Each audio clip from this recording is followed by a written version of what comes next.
Welcome to Forum 360 with its global outlook and local view. I'm Ardith Keck.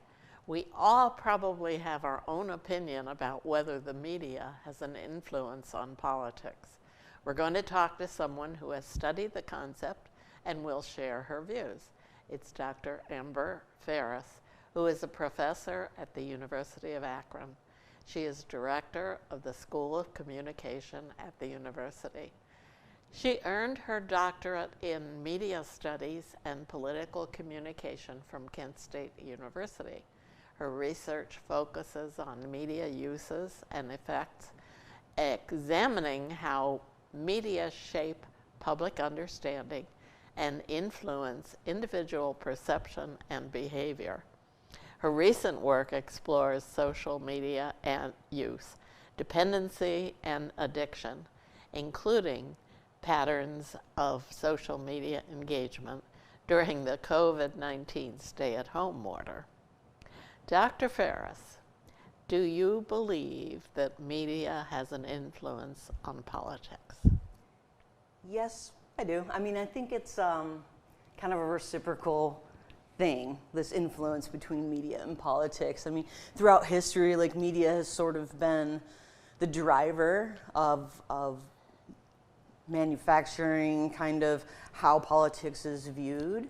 So I really think it's kind of a reciprocal nature effect. You know, each new medium that comes out has an effect on how we view politics. So, you know, when we were reading newspapers and then photography was invented, that allowed us to have a whole nother view of politics. And then TV, you know, the most famous debate, Nixon and Kennedy, that changed how we view politics. And then now social media is also changing. And so I think that it's very much a reciprocal fact of, like, chicken or egg. What comes first? Is it the media is influencing politics, or politics are influencing media? And so I think that it's definitely a both situation, that they are reciprocally kind of tied to one another. Okay, you mentioned social media. How does social media affect politics? Social media is so interesting because it kind of blends, like, this media mediated forum where we have that technology available to us, but then it has this interpersonal factor that I think is what makes social media a little bit different than traditional, like, news and politics. So when it comes to how it's influencing people, I think social media has the potential to be more influential, only because not just the news itself, but actually because you're sharing it. So if you're my friend and you share an article with me, I may not even read the article because I'm going to judge that credibility of that article perhaps on you. And so your credibility actually might be influencing more than the media. And that's kind of the different part about social as opposed to, you know, network news or TV news, is that we make active choices about the people and the content that we see, and we have more control on social media than we ever had in any other form of media prior to this. But how potent, how truthful is social media? That is the real question, and I think we'll have to wrestle with this as I see kind of the role of social in politics, is that we can't necessarily tell what's true and what's false on social anymore. There is a lot of misinformation out there, and generally speaking, we as individuals, like, we don't probably take our due diligence a lot of times, and so it can be hard for us to fact check everything, and I think that's why we sometimes rely on, you know, the interpersonal characteristics of things to make snap judgments. But social media, we've almost kind of turned back into you know, yellow journalism, the headline, if it bleeds, it leads, you know, emotional reaction to news and politics. And social tends to, I think, elevate that and exacerbate it more than, let's say, like traditional television news does. We may need fact-checking in the future. Yeah, and for a while we were doing it, and there are kind of, like, social's really interesting when it comes to regulations too, because we have a president who tweets and uses, you know, social media and Truth Social to mandate things. And so that kind of brings into question what kind of a forum is social media, because it's owned by individuals, which makes it kind of a private entity. So that means a whole different thing when it comes to like regulation than kind of the public forum idea. Do you have any statistics on what age group is influenced by social media? Well, when it comes to influence, I would say it's not necessarily like who you are, it's kind of what you're doing with the media. That's generally my perspective, is that the individual, you know, is responsible for their media consumption. But I will say that the trends are definitely growing. The Pew Research Center is a phenomenal place to find great statistics on media and politics and news and a variety of other topics, but only 12% of people 18 to 29 prefer television news. 12%. Yeah. So they get social media. Yeah, as opposed to 65 plus 60%. So it kind of trends younger, and I think that's more the technology necessarily than the content. I think all of us are consuming news and information. The hard part is that when it was controlled by TV news and print news, like we had more controls in place to fact check, and credible journalism is out there. Like I should be able to trust a journalist to report the news factually and objectively because they're a professional journalist. But with social, it's a blessing and a curse, right? We have citizen journalists that are out there showing us what's happening on a day-to-day basis. But, you know, when a video is posted online, where's the context of that? You know, like we can see that the video may be true, but now with AI and things that make it even more difficult for us as humans to be able to tell the difference without doing a lot of fact checking that oftentimes we just don't do.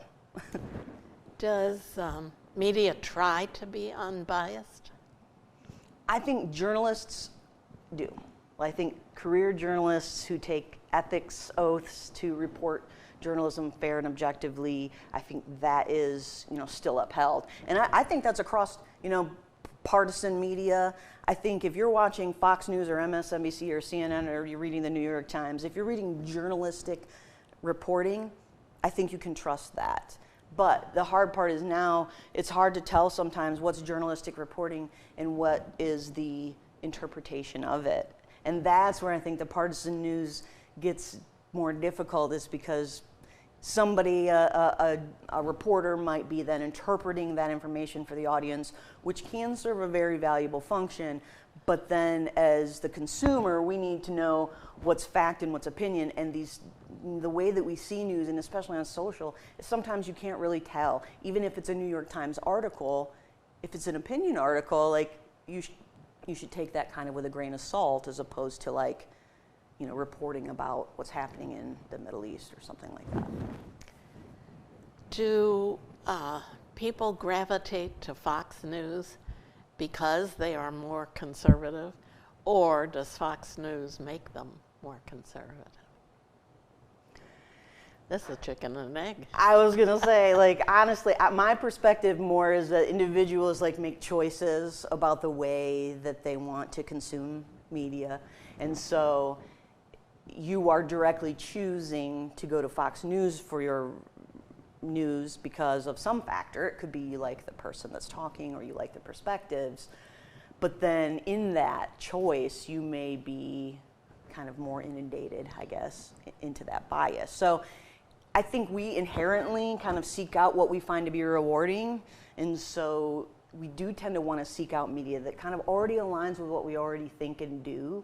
So, but do I think that when you get there that those attitudes could perhaps be reinforced? Yeah, and that might be really what I think could be happening there. So I don't think we can really blame like any channel for the problems that we're having interacting with one another and the polarization of things, but I think media is an easy scapegoat oftentimes because it's the thing we see most, and you can probably logically think that, yeah, if someone's watching Fox News or MSNBC, they could be influenced by those things. But by and large, at least research shows that by and large it's the people that are most influential in our lives, that media does play a role, but it's typically not like the most influential. Okay, today we're talking about media influencing politics. And with me is Dr. Amber Ferris, who is a professor and director of the School of Communication at the University of Akron. Do politicians manipulate the media? I think they can. I mean, I think politics is performative in a lot of ways, so politicians need the media to be able to get out their agendas and their events and things like that. So the politicians definitely need the media. The media need the politicians as well because they have to have content to produce. So it's kind of a reciprocal factor. I think there's a lot of cool things happening out there with media and politicians. I think that there's a lot of, like, we're seeing some different interactions with people, you know, in the ways that they're using, you know, social for humor or for, you know, rallying their base. And I do think one of the wonderful things about social media and politicians is that it allows citizens to have direct access to these politicians when they can post on their social media and ask questions. And so actually it can be a great help to our civic processes to have more access to our politicians. But I do think that politicians, if they're savvy, because your career can be very much broken down. I mean, I don't know if you remember when Howard Dean did his Dean scream, and that was the end of it for him. You know, That's one right. small act could. I never saw that. Oh, it was great. You should. Yeah, it's great on YouTube. Mm-hmm. But I never. It never occurred to me that that would be a deal breaker, and it was. Yeah, and I mean, honestly, since Barack Obama, around that time, I think it was since social media has been around, 2004, and so in Barack Obama's campaign, where he was using social media pretty adeptly to rally young voters, so he knew how, he tapped into it. And then in the Trump election, where you saw Trump was very much in his first election, was very useful of social media. He really leveraged it, and we saw him be very successful with that in his first campaign.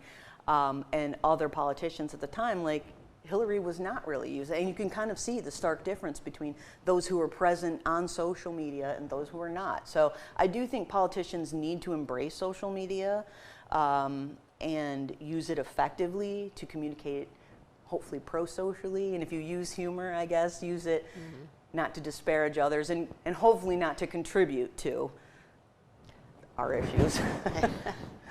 Where does AI influence fall? Yeah, I think this is another area that social media really needs to take the lead in how they are helping us figure these things out. Algorithms and AI are parts of social media that I think users need to understand in order to make good choices for themselves. So AI is tough, right? Because we can kind of tell now when certain things are written in AI, it's almost too perfect, too academic. It will catch up though, so we almost have to start planning now for what will happen in the future. Already the video capabilities and image capabilities are outstanding to the point where it is really difficult, even as a trained professional, to be able to look at these images or videos and know that they're not correct. So I think that we may need to like adjust how we're teaching maybe a little bit so that we can start teaching people how to critically assess the content that you're given and be able to figure out, you know, what's true and what's not. And that takes a lot of mental effort. So we're gonna have to figure out kind of like, I think even younger, start teaching kids, you know, we started with the social media and the interpersonal factors. Now we may need to switch our gears to how are we teaching people to consume information? Because that's kind of really what it is. It's like information that we... Well, you can do that with young people in school, but you can't do that with adults. I know. Yeah, so I mean, they don't have the access to you and right, and learning. Most of us, you know, kind of don't. We don't really think about our media consumption as being anything important oftentimes. it's kind of like the last thing we think about. It's just entertainment. But we really do learn and can learn quite a bit from the media, even things we're not aware of and thinking of. So when it's below our level of understanding, it's even more possible that the media could be influential. So kind of the trick to combating misinformation, AI, all this stuff, is to be educated and to be able to decipher, what's true and what's not, and have that critical thinking background. So, and I think we do a good job of doing that and teaching those things, but I think that's going to be even more of a vital skill as we move forward with this AI factors, teaching people how to use it as a tool for what it's meant for, to avoid using it for the things it does not do well, like be people, and be very careful of things like interference. It's easy. You could go on Gemini and create a news article that looks almost credible.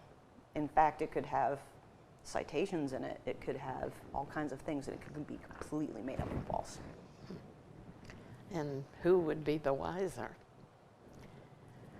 Yeah, I don't know. I mean, I feel like social media owners need to think about this a little bit more, because it doesn't do society good to have an inability for a population to decide what's true and what's not. And false information out there. Right.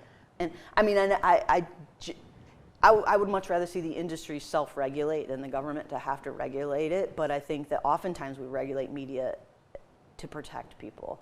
And that usually it's mostly kids. We tend to regulate, for children and adolescents because they have less agency to be able to make choices. But for adults, I think we may have to start thinking about, it's not just kids that are vulnerable to these types of things.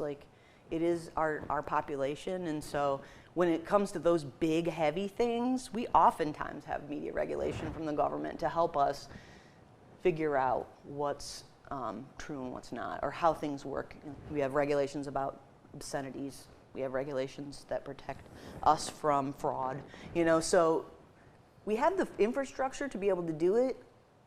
I think it has to be done very carefully so that we do still preserve free speech and that legitimate speech is not curbed. Because ultimately, the media was meant to be our fourth estate, the watchdog. We need media to be able to do investigative journalism, and we need to be able to trust what we see is true. I mean, if you think about it, right? All of those historical moments where we've had shifts in our thinking have come from investigative journalism uncovering what's happening. And we need journalism to be able to objectively and independently evaluate our government, politicians, and corporations and all that, because who, if not them, who? So we really do, I think, need to continue to invest. It may look different because it might be on social media. A lot of the news on social media still comes from credible news sources, but a lot of it is not. Is there still a newspaper influence? A very small one. Print news was only 6% of news consumption across all platforms from the study conducted in 2025 or published in 2025. So I hate saying that print is dead because I don't think that's necessarily true. I really do love print journalism, but I think what we call print journalism is really probably not print journalism. I mean, I think that these statistics make it seem like people just aren't informed, but I think what these statistics are starting to show us is that it's the content that matters, not the platform. So if we have credible news on digital sources that are from credible journalists, from reputable news organizations, we should still be able to trust those. Newspapers still are around, but I think we just don't tend to consume news in that way anymore, and the newspapers, by and large, can do what they do digitally, and it makes more sense for them to do that. So I think it's not necessarily print's dead and magazines are dead. I think they still serve a niche audience, and I personally love tangible print. But when it comes to ease of use and informed populations, I mean, the internet's there for a reason. It's the greatest invention when it comes to information we've ever seen. So, at what intelligence level does the media aim? Back in the day, it was an 8th grade reading level. Yeah, that's what I heard. I don't know if that's still true. I think it's still true. The 8th grade reading level is where media tends to shoot for. Sometimes I feel like it actually, though, if I'm reading like the New York Times, I feel like that's might be higher than an 8th grade reading level. I feel like some of that language can get complex, but that is part of it. And that's actually one thing AI could do for us, if it ever gets there, is that if we do ever not understand, AI could actually help us understand if it's accurate. I mean, I guess, I think we just don't know yet enough about it, but it could very much be that AI could provide a way of summarizing complex information in a way that makes it accessible, as long as we know that that information is true. And that's the hard part, is that if you don't have the knowledge, you won't know that it's not true. Mm-hmm. And it all sounds very true, and AI is very adept at making things sound true. And so that's where it's kind of hard for anyone to figure out what's real and what's not. What's the reaction to polls? Polls, yeah, I think polls, I tend to think that polls, are good in some ways. I mean, I think we're naturally curious, right, about who's winning and who's losing. We want to see the tide of things. We sort of want to prepare. I think polls are helpful probably more for politicians than they are for the population, though. We want to be on the winning side. It's like a natural human thing. And so I have to wonder if polls are deterring people from voting, from civic engagement. Because if you read a poll and you might not pay attention to the fact that only 2% have reported yet, and you see your candidate has no chance of winning, or it looks like they will not, you may not vote, because what's the point in doing that, Even though polls have lately been very wrong. Yes, and that's another thing. Polling, like, it depends on how the poll was conducted, and a lot of times pollers don't give that information. If it's a credible poll, like one of the big ones, I'm trying to think of, like the Annenberg School, there are some credible Quinnipiac polls that you can tend to trust a little bit more. But a CNN poll where they're just standing outside and using exit interviews, that might not be the most accurate, because we also know that when an issue is controversial, people often will tell you, or not tell you correctly, how they voted, because they may not want to tell you. And so therefore, if you told me you voted yes on this issue, but you actually voted no, now those polls aren't even remotely accurate. Yeah, so. Very skewed. Should the media give free access to candidates for president? I think that the media needs to be fair in the way that they're allowing candidates to be on the media. There has to be, there has to be a cutoff in some way, because you can't have everybody who wants to run for president be on the stage. But I do feel like we should allow people to have free access fairly. The fairness doctrine used to be law of the land, where you had to cover, if I had you on for 5 minutes, I'd have to have somebody else on for opposing 5 minutes. I'm not sure that necessarily has to be weighted in such a way, but I think it is not fair when, I think campaign finance is a bigger problem, right? Like, because the campaign finances are, if you're a candidate who can afford a Super Bowl ad, then you get that access, as opposed to, if I'm just me trying to run for office in, Hudson, Ohio, like, I might not have millions of dollars to be able to use the media in a way. And that really is, when it comes down to it, I think money is the bigger issue, because if you have more money, then you have more access to the media, you have better production facilities, you have better teams to get your messages out. And then you're able to use media, I think, better if you have more finance. So I don't know if that would, if we allowed free access, like, maybe that would balance, the role of money in our political system. But I don't know how you would decide who even gets the free access. So it's complicated, I think. But I do think that the media does have a responsibility to be fair and objective in the way that they report. Politicians want people to believe, and journalists want people to think. Is that statement true? Oh, can you say that one more time? Politicians want people to believe, journalists want people to think. I love that quote. I think that's totally As accurate. a journalist, Yeah, because, and actually that right there is the heart of it. Journalists are there to inform. Politicians want to persuade you. They need something from you, your vote, right? Journalists do not. They need to report. Their goal is to report, hopefully, objective facts. So I think that the goal should be for journalists to, teach us to inform. But politicians, and so that's where they're always, when someone needs something from you, is trying to persuade something, you should always kind of be a little bit aware of that, because they definitely do need something from you. And so therefore, the techniques that they're going to use, they're going to use whatever skills they have and whatever messages they have to be able to persuade you to vote for them. But a politician or a journalist should just be giving you, here's what this politician's positions are, here's what this one's are.